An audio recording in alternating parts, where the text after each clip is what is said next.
नमस्कार, मैं डॉक्टर महेश चुप आज लाया हूँ कक्षा 10 क्षितिज भाग 2 पद्य भाग का पाठ 4 सूर्यकांत त्रिपाठी निराला के प्रश्नोत्तर। प्रश्न संख्या 1। कवि बादल से फुहार रिमझिम या बरसने के स्थान पर गरजने के लिए कहता है, क्यों? कवि बादल से फुहार रिमझिम या बरसने के स्थान पर गरजने के लिए इसलिए कहता है क्योंकि गरजना क्रांति का सूचक है। निराला जी क्रांतिकारी कवि थे और वे समाज में बदलाव लाना चाहते थे।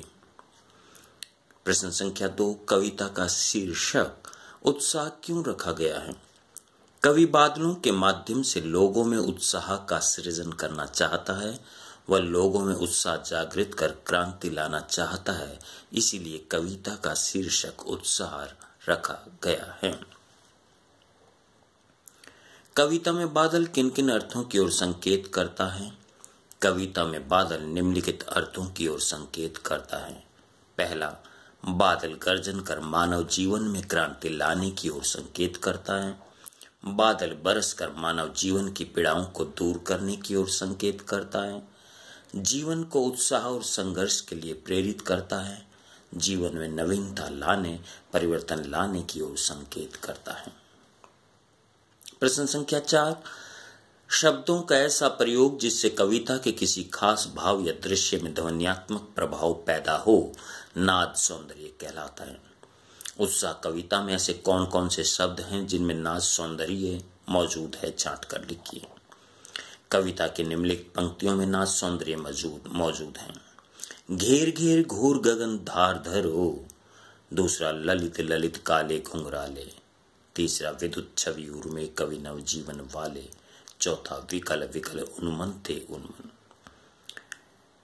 कविता नंबर 2 अट नहीं रही है का प्रश्न 1।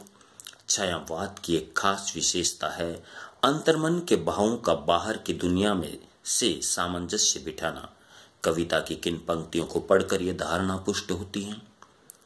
आभा फागुन की तन सट नहीं रही है, कहीं सांस लेते हो, घर घर भर देते हो। उड़ने को तुम नभ में पर कर देते हो। उपर्युक्त पंक्तियों को पढ़कर यह धारणा पुष्ट होती है क्योंकि इन पंक्तियों में अंतर्मन यानी मानव मन और बाहर की दुनिया यानी फागुन सौंदर्य दोनों के मध्य सामंजस्य बैठाया गया है। प्रश्न संख्या 2। कवि की आंख फागुन की सुंदरता से क्यों नहीं हट रही है? कवि की आंख फागुन की सुंदरता से इसलिए नहीं हट रही है क्योंकि फागुन की शोभा अत्यधिक है। वे उस शोभा को लगातार देखते रहना चाहते हैं। वे फागुन के सौंदर्य पर मंत्र मुग्ध हैं, अतः चाहकर भी आंख हट नहीं पा रही है। प्रश्न संख्या 3। प्रस्तुत कविता में कवि ने प्रकृति की व्यापकता का वर्णन किन रूपों में किया है? प्रस्तुत कविता में कवि ने प्रकृति की व्यापकता का वर्णन निम्नलिखित रूपों में किया है। नंबर 1। प्रकृति की सुंदरता धरती पर समा नहीं रही है। 2। प्रकृति की सुगंध घर घर में व्याप्त हो रही है। 3। प्रकृति अत्यधिक मनोरम लग रही है। 4। प्रकृति का सुंदर रूप देख मन उड़ने को कर रहा है, अर्थात अत्यधिक प्रसन्न हो रहा है। प्रकृति में चारों तरफ हरियाली और रंग बिरंगे फल फूल खिले हैं। प्रश्न संख्या 6। प्रकृति मंत्र मुग्ध कर रही है। प्रश्न संख्या 4। फागुन में ऐसा क्या होता है जो बाकी ऋतुओं से भिन्न होता है? फागुन में प्राकृतिक सौंदर्य अपने चरम पर होता है। चारों ओर मादकता और सुंदरता छाई रहती है। पेड़ पौधों पर नए पत्तों तथा फल फूलों से लद जाते हैं। हवा सुगंधित हो जाती है। आकाश साफ होता है। पक्षियों के समूह आकाश में विहार करते दिखाई देते हैं।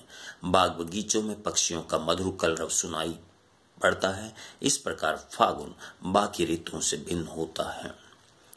इन कविताओं के आधार पर निराला के काव्य शिल्प की विशेषताएं लिखिए।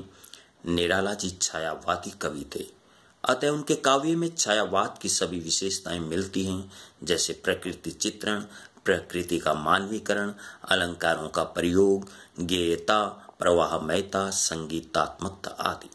साथ ही निराला जी की भाषा जहाँ संस्कृत निष्ठ है, वहीं दूसरी ओर ठेठ ग्रामीण शब्दावली का प्रयोग हुआ है। आज इतना ही, फिर मिलेंगे। धन्यवाद।